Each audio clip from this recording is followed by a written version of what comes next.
लूट लो। फिर एक और धंधा चल पड़ा। अब यहां क्या करते हैं, ये पुलिस जाके कहती है, किसी को पकड़ लेती है, जी आपका जियो फेंसिंग में नाम आ गया कि आप उस जगह पे थे। उससे फिर पैसे लेती है। 15 लाख रुपया रेट बन गया है। 15 लाख से शुरू होते हैं, कईयों को 5 लाख देते हैं, कोई 10 लाख देता है, कोई 15 लाख देता है। उनको नहीं तो कहते हैं हम आपको पकड़ के अंदर डाल देंगे, क्योंकि अब तो किसी को भी पकड़ सकते हैं। ये तो लाइसेंस मिल गया है इस मुल्क में जुल्म करने का। आप किसी को भी पकड़ के जेल में डाल दें, जी एमपीओ के अंदर जेल में डाल दिए। यानी ये मैं सवाल ये पूछता हूं कि कोई खौफ खुदा है क्या? आपको डर है कि आप कितनी देर जिंदा रहेंगे? आपको ऊपर वाले को जवाब देना पड़ेगा कि ये जो आप कर रहे हैं अपने लोगों से। मैं यकीन दिलाता हूं कि ये जब इस तरह की चीजें किसी उन जो अपनी कौम नहीं होती, मसलन हिंदुस्तान की फौज जो कश्मीरियों से कर रही है, या इसराइल की फौज जो फलस्तीनों से कर रही है, मैं आपको यकीन दिलाता हूं कि वहां भी कोई चेक हो जाता है। एक अफगानिस्तान के अंदर एक सबसे ऑस्ट्रेलिया का जो डेकोरेटेड सिक्योरिटी फोर्सेस का आदमी था, जिसको सब हीरो मानते थे, जो उसके जो तगमे मिले हुए थे जिसको, उसके ऊपर उनके कई फौजियों ने कहा जी इसने अफगानियों को इनको गलत कत्ल किया। उसके ऊपर एक्शन लिया गया कि दूसरों के खिलाफ भी उसने अगर गलत काम किया सजा मिली उसको। तो हम तो आज एक अजीब से हालात देख रहे हैं, और जो भी इसके पीछे सोच है उसको तो कोई खौफ नहीं है कि मैंने एक दिन अल्लाह को जवाब देना है। और यही हमारी बदकिस्मती है कि ये वो मुल्क जो बना था इस्लाम के नाम पे, बहुत बड़े प्रिंसिपल्स इस्लाम के थे। जब मेरे नबी सल्लल्लाहु अलैहि वसल्लम जंग पे निकलते थे तो इंस्ट्रक्शंस दिया करते थे कि औरतों को, बच्चों को, बूढ़ों को, बल्कि वो तो कहते थे दरख्त भी नहीं आपने काटने। यानी ऐसी जो हमारा जो सिविलाइजेशन, जो हमारा अजीम लीडर था, वो किस तरह की एक सोच रखते थे इंसानियत के तौर पे, और फिर जो उनका इंसाफ का पैमाना था वो किस लेवल के ऊपर था, और इसलिए तो वो दुनिया की अजीम कौम बने। तो आज हालात देखें, वो मुल्क जो इस्लाम के नाम पे बना था, ना यहां कोई इंसाफ रह गया है, ना कोई इंसानियत रह गई है, ना कोई इसी को फिक्र है कि अदालतें क्या कह रही हैं, ना फिक्र है कि ये औरतें हैं, इनसे हमारा तहजीब, हमारे दीन हमें कहती है कि एक उनकी इज्जत करो, उनका ध्यान रखो। ना उनकी फिक्र है।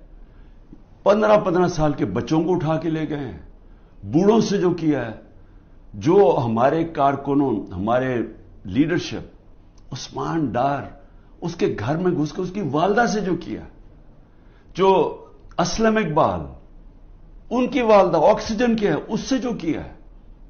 तो मुझे तो हैरत होती है कि कोई इसमें, कोई आप में शर्म नहीं है, कोई खौफ नहीं है अल्लाह का।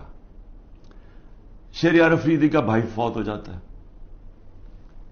शहरयार अफरीदी को इजाजत नहीं दी जाती अपने भाई की फौतगी, उसके जनाजे पे जाया जाए।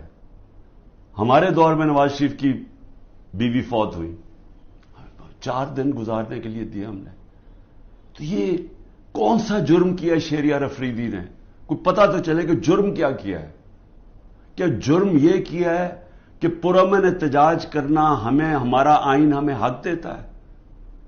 पुरअमन एहतजाज, क्योंकि या तो यह साबित करे ना कि किसी ने तोड़फोड़ किया, हम आपकी मदद करेंगे, हम हथियार बैठे हैं, आप बताएं कि कोर कमांडर हाउस किसी ने जलाया या किसी ने कोई पुलिस की गाड़ी जलाई हो।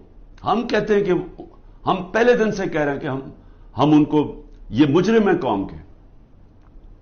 लेकिन कितनी गाड़ियां जली, कितने आग लगी, कोर कमांडर रेडियो पाकिस्तान कितने हुए? 10 होंगे, 8 होंगे, क्या होंगे?